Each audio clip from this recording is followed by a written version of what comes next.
At the beginning of the film, we see a woman writhing in labor pain. Soon after she gives birth to a baby, the scene then cuts, and we are introduced to Maryam. Maryam introduces herself and tells the audience that today she is going to reveal a secret from her life that she has never shared with anyone before. She says that she has been living with a jinn for a long time. That jinn claims to be in love with her. Maryam also explains that this is not an ordinary jinn, but one of the most powerful races among the jinn. Maryam is still so terrified that she does not have the courage to even take the name of that jinn king, because she can feel that the horrifying jinn is still somewhere around her. After this, the scene shifts to the main story.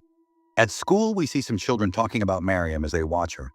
They say that she always plays alone. They make fun of her and say that Maryam is a friend of the devil, which is why she is so strange. On the other hand, Maryam is talking to her invisible companion. She is sad that she talks alone, and that's why the other children think she is weird and don't play with her. She comforts her companion, saying, "They say bad things about you, but you're good, right?" Then she asks her invisible friend for money to buy ice cream and invites him to play with her. The students keep laughing at Maryam and insulting her by calling her the devil's friend. Suddenly, Maryam can no longer see her companion and asks, "Where did you go?" All of a sudden, Maryam runs toward the children and shouts, "My friend is not the devil, he is good." Hearing her scream, everyone gets scared. In the next scene, we see a teacher teaching Islamic history in the classroom. Right in the middle of the lesson, words begin to appear in Maryam's notebook. "I will always protect you." Seeing Maryam lost in thought, the teacher asks her about the history of Prophet Adam and Hawa, Eve. Maryam answers in a way that makes it seem like someone else is speaking through her. She starts explaining deep details about the Ifrit jinn, Prophet Suleiman, and Queen Bilqis's throne. Knowledge that would be impossible for an ordinary child to have. The students in the class are shocked.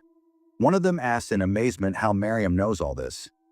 Just then, another boy once again starts teasing her, calling her the devil's friend. The entire class starts making fun of him.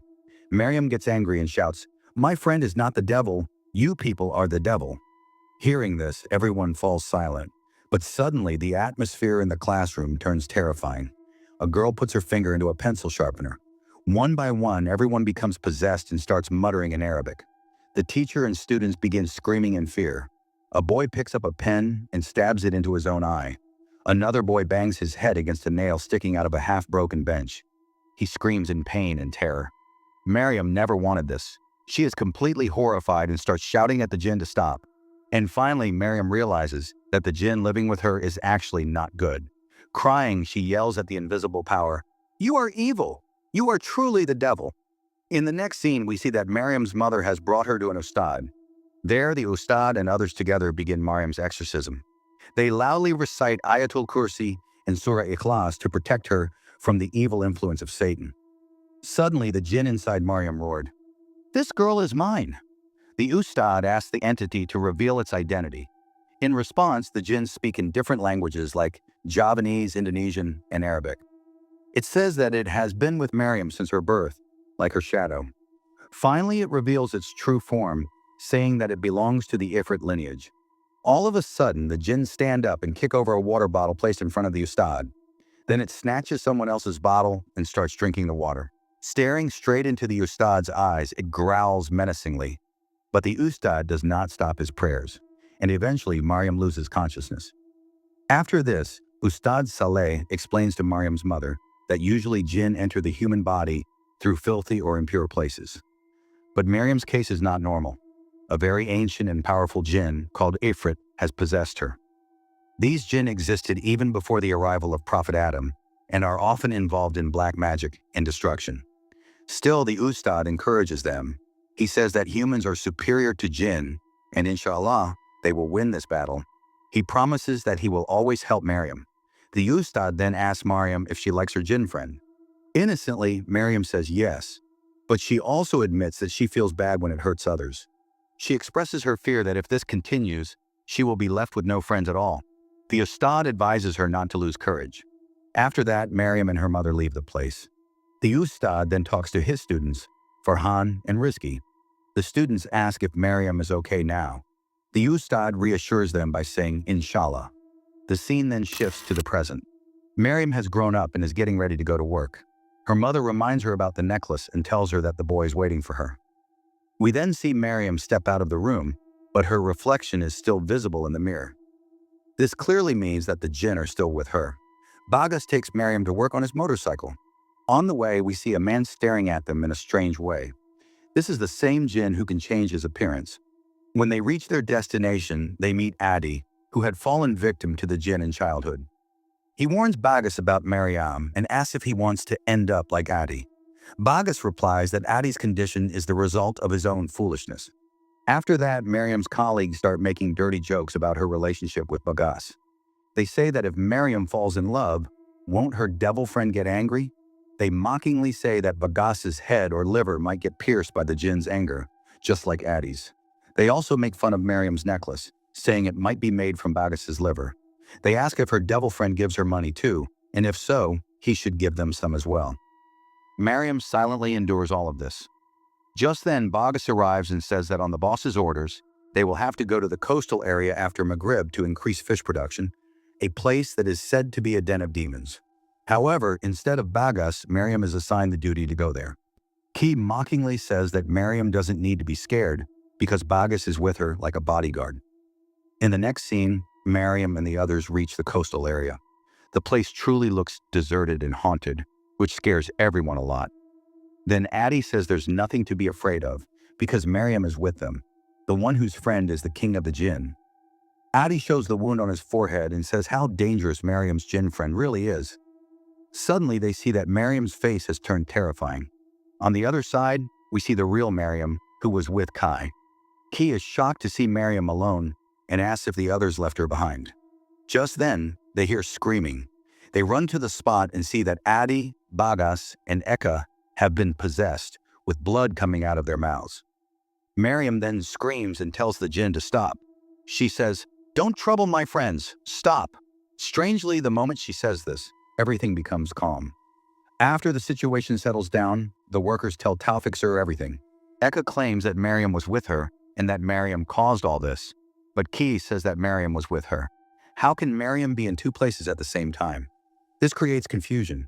Taufik Sir scolds everyone and tells them to be quiet, then asks everyone except Maryam to leave. Taufik Sir becomes suspicious of Maryam. He feels that there is something evil inside her because the attack stopped as soon as she arrived and she was seen in two places. He decides to fire Maryam. Just then, Bagas takes all the blame on himself and stands up for Maryam. He says it was his mistake to take them there at sunset and asks Sir for one more chance. Annoyed, Sir walks away, saying that Bagas is trying to act like a hero. After everyone leaves, Bagas comforts Maryam. Bagas admits that during the attack, he also saw the other Maryam and realized that it was Maryam's invisible companion. Maryam asks if Bagas is scared of her. Bagas clearly says that he will never be afraid of Maryam and will always protect her. After that, he drops Maryam home. When they arrive late, Maryam's mother gets worried. Bagas explains that something strange happened at work. Everyone except Maryam was possessed by the jinn. Maryam's mother then asks Bagas whether, even after knowing about this supernatural or jinn-related problem connected to Maryam, he has any issue with it. Bagas says with complete confidence that he has no problem at all. He clearly tells Maryam's mother that he wants to marry Maryam. Her mother warns him that this path won't be easy, but Bagas promises that he will always protect Maryam, and then he leaves. After this, we see Maryam in her room. In her hand is a piece of paper on which Surah Jinn, verse number 11, is written. She remembers that once the Ustad had said that if she wanted, she could see the true form of the Ifrit Jinn. Maybe this could offer some solution to the problem. Maryam had agreed to see the jinn. The Ustad had advised her to repeatedly recite that verse, but he had also strictly warned her that human curiosity can make jinn even more powerful, so she would need to be very careful. Maryam is scared, so she puts the paper inside the drawer and lies down. But suddenly, from inside, someone forcefully pushes the drawer, causing it to fall down. When Maryam goes closer in fear, she sees a paper lying there with the words written on it, "I will protect you." Maryam realizes that this is the work of the same jinn. Trembling, she starts reciting Surah Jinn, verse 11. As she continues reciting, the jinn's roars and screams grow louder. Maryam sees the reflection of the jinn appearing on the curtain of the door. But the moment Maryam's mother enters the room, everything returns to normal. Maryam is breathing heavily out of fear. Crying, she tells her mother that she is tired of this jinn and this strange life. She just wants a normal life. Her mother hugs her and tells her to be patient. Then she gives her some good news. Bagas has sent a marriage proposal, and Ustad Saleh has also given his approval. The scene now shifts to the seaside. Maryam asks Bagas if he really wants to marry her. In reality, Maryam is worried about Bagas's safety. Bagas assures her that he truly loves her, and if they are together, there is nothing to be afraid of. When Bagas drops Maryam home, we see the jinn, who is extremely angry at Bagas. The next morning, the jinn pulls off the necklace Bagas gave Maryam from her neck and throw it away. Maryam wakes up in shock and finds the necklace lying on the ground. After the door opens, she sees that Bagas has completely lost his mental balance. Outside the house, a huge crowd from the entire village has gathered. Before anyone can understand what's happening, Bagas starts smashing his own head repeatedly and ends his life. The scene then shifts to the graveyard. Maryam comes there to pray for Bagas, but as soon as Bagas's mother sees her, she becomes furious. She starts shouting that her son died because of Maryam. People try to calm her down, but she tells Maryam to leave from there. Eventually, Maryam's mother takes her away. Meanwhile, the jinn send a message to the Ustad through a child, saying that it can even kill a human. In response, the Ustad reminds the jinn, life and death are only in Allah's hands, not in the hands of a jinn. Bagas's death completely shatters Maryam. She keeps saying again and again, it's all my fault. To calm her down, Maryam's mother tells her to recite istighfar, but Maryam continues to blame herself. When her mother tries to take her home, Maryam screams that she should just die. Her mother tries to stop her, but she doesn't calm down. Then Ustad Saleh arrives and takes control of the situation. He explains to Maryam that she should not blame herself. Even though Bagas has died and the situation is very difficult, she must not break down. Still, Maryam keeps crying, remembering Bagas and holding herself responsible. The Ustad warns her not to give up because if Maryam loses hope and surrenders, that is exactly what the jinn want. Just then, the terrifying roar of the jinn is heard. The Ustad tells the jinn that humans are more powerful than jinn. This shows that no matter how much a jinn tries to scare people, as Allah's creation, humans have a higher status and greater strength. In the next scene, Ustad Saleh is seen offering namaz with full concentration. After the prayer, he begins to supplicate to Allah. Behind him, we see the jinn reciting the same words that the Ustad is reciting.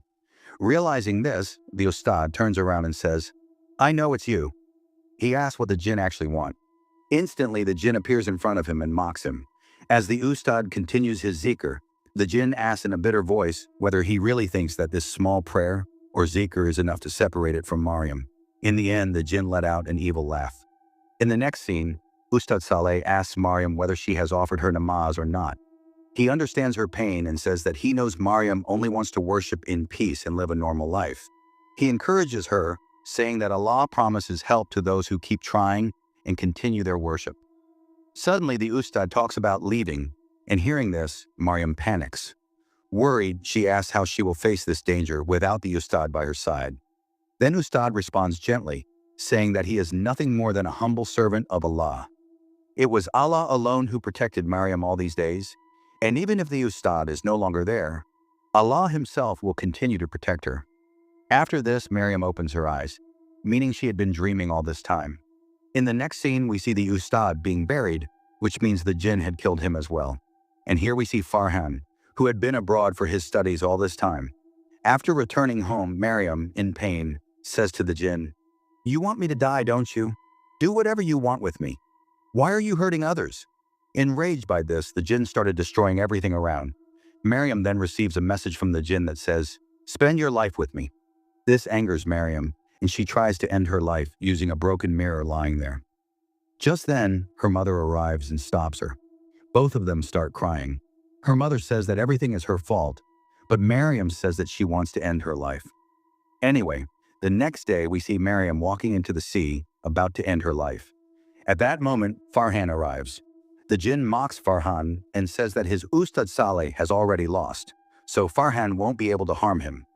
Farhan bravely replies that if the jinn kills the girl, it will prove that the jinn is a coward. Seeking refuge in Allah, Farhan begins reciting prayers and ruqyah, which makes the jinn scream in pain. When the atmosphere calms down, Maryam regains consciousness. Farhan introduces himself and says that Ustad Saleh had told him about Maryam and that they had met in childhood. Farhan explains to her that she should not blame herself for the deaths of Saleh and Bagas, because death is Allah's decree. Maryam's mother encourages her, telling her never to give up again. Maryam returns home and stands up to pray. Even during the prayer, the jinn troubles her and pulls her prayer mat, making her fall. But Maryam is no longer afraid and starts praying again. On the other hand, Farhan is sitting in the graveyard, performing dhikr and making dua for the forgiveness of Ustad Saleh and the others. Suddenly, he notices some women sitting at a distance, engaged in dhikr. All of a sudden, the jinn appear there and threaten Farhan, saying that no matter what he does, Maryam will belong to the jinn, and instead, Farhan will lose his life. Saying this, the jinn and those women disappear. The next day, when Maryam goes to work, some people start gossiping about her. They say that Maryam had gone to commit suicide and that the new Ustad saved her. They are afraid that their fate might turn out like Bagas's. Suddenly, Maryam becomes possessed and attacks one of them. In a deep voice, she threatens them in Arabic and grabs the person, holding them over boiling water. Everyone starts screaming in terror. Then Farhan comes and calms Maryam down. After that, Farhan gave Maryam a tasbih that he had bought during his studies in Egypt. He encourages her, saying that Ustad Saleh and Bag both want the same thing, that Maryam stays alive. Farhan reminds her that she is not alone. Allah is with her. Maryam returns home, offers her prayers, and starts reciting the supplication Farhan gave her. Just then, she sees the wall catch fire. Instead of panicking, Maryam keeps repeating the dua again and again, and the atmosphere slowly becomes calm. Suddenly, the jinn throws a box inside the room, which contains a message. The jinn claim that he is in love with Maryam. In anger, Maryam throws the box into the fire. But as soon as she enters the room again, the box is found lying there once more. Maryam throws it into the fire again, but this time the jinn throws the box back out of the flames. The jinn say that he will protect Maryam and that he loves her deeply. Maryam tells him to stop and continues reciting istighfar. The jinn try to tempt her, but Maryam rejects him. In the end, Maryam takes all the papers and reaches Farhan. After reading everything, Farhan tells her that the jinn is trying to mislead her and wants to marry her. Then Farhan throws the box and the messages into the sea. Maryam fears what will happen if the jinn return, but Farhan advises her to trust in Allah. In the next scene, Maryam is praying in her room. Her mother steps out for work, and at that very moment, Farhan enters the house. Seeing this, the neighborhood women become suspicious because there was no man in the house, and Maryam's mother was also away. They go inside to check. On the other hand, the real Farhan is sitting near Ustad Saleh's grave in the graveyard. The women find no one inside the house. Suddenly, the jinn take Maryam's form and attack them. Blood spreads everywhere, and the jinn pushes one woman and throws her onto a glass window. Hearing the screams, the real Maryam comes inside and is left frozen in terror after seeing everything. Meanwhile, near Ustad Saleh's grave, Farhan hears a verse from Surah Ar-Rum, through which he finds the solution to Maryam's trouble. Farhan immediately runs to Maryam's house. The villagers there are furious, but Farhan manages to control the situation, even if he himself gets injured. Finally, Farhan reveals everything clearly. He says that according to Surah Ar-Rum, Allah has created partners for humans from among their own kinds. This means that a marriage between a jinn and a human is impossible. The only way to save Maryam is for her to marry a human. So Farhan proposes to her, saying, "Bismillah, please give me permission to marry you." Hearing this, the jinn become furious and threaten Farhan. He says that no one can separate Maryam from him, and if Farhan goes ahead with the marriage, he will kill him with a painful death. Farhan fearlessly replies that life and death are in Allah's hands, not his. He says, "You are no one to decide that." Reciting verses from the Quran, he confronts the jinn and brings Maryam back to normal. With this, the story ends here. Let me know your thoughts in the comments section, and also subscribe to this channel for more stories like this.